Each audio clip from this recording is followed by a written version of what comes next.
او په وروستي خبر کې اورئ چې بلخ ولایت کې د رمضان جام په نوم د کرکټ سیالۍ د خپلواک لوبډلې په ګټه پای ته ورسېدې.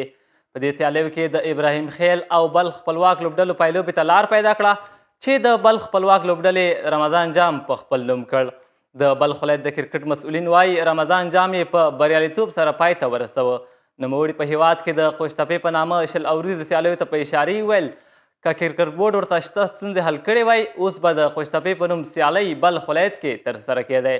ورته مهال یو شمېر د کرکټ لوبغاړو یو ځل بیا په کرکټ بورډ او ملي سوداګرو غږ وکړ چې د نورو لوبو ترڅنګ د کرکټ لوبې هم مالي ملاتړ وکړي.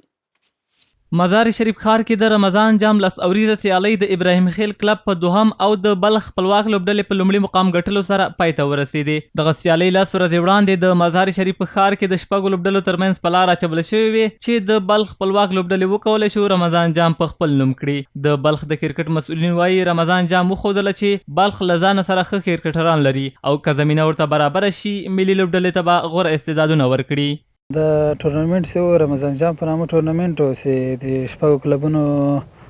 تر مابین شروع شو تقریبا 10 ورځې مخکې او چې نور ټیمونه ټول بهر سولو دغه 2 ټیمونه پاتې سولو د ابراهیم خیل کلب او بلخ خپلواک ټیم. نو چې دې دواړو کې بیا نن فاینل بلخ خپلواک ټیم په خپل نوم کو وګټو. بلخ کې ښه استعدادونه سته چې مخکې هم خلکو ته معلوم و د شمال زون خلکو ته معلوم و چې 2 کاله د بلخ ټیم سر په سر په زون کې چمپیون شوی دی او څه کال یې ګریډ 1 ته هم کوالیفای وکړله. نو موږ بلخ دغه ټورنمنټ کې موږ ته ښه معلومات وسو چې موږ سره ښه کرکټران سته ښه بیټسمینان سته ښه بالران سته.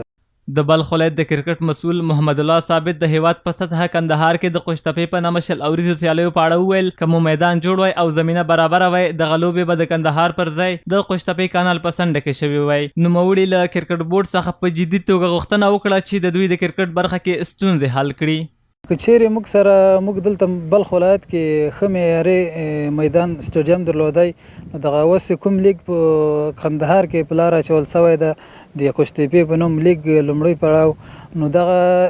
لوبې به دلته په بلخ ولایت کې د مزار شریف سټیډیم کې سوی وای چې دلته موږ هر څه ښه هوټلونه شته دلته میدان هوایي هر څه موږ دلته لرو. نو متاسفانه چې موږ بلخ ولایت کې د خاورو میدان ده نو موږ د معیاري میدان نه لرو چې دغه لیګ موږ دلته کړی وای. موږ د کرکټ بورډ نه دا جدي خواهش ده چې موږ دغه ستونزې ته زر تر زر رسیدګي وکړي او د موږ د میدان او د اکاډمیانو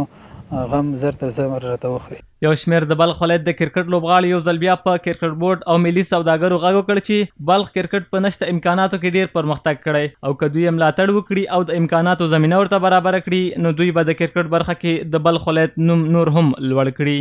چې موږ د بلخ پلیران ډیر ښه دي نیچرلی ډیر ښه دي ډیره خواري کوي په نشته سهولت کې هغوی ډیر ښه کرکټ کړی 2 ځلې زون کې موږ انټر کلب چمپیون شوي یو څه کال ګریډ 2 کې ګریډ 1 ته وتلي یو په خپله هلکانې وتلي موږ سره ګیسټ هېڅ هم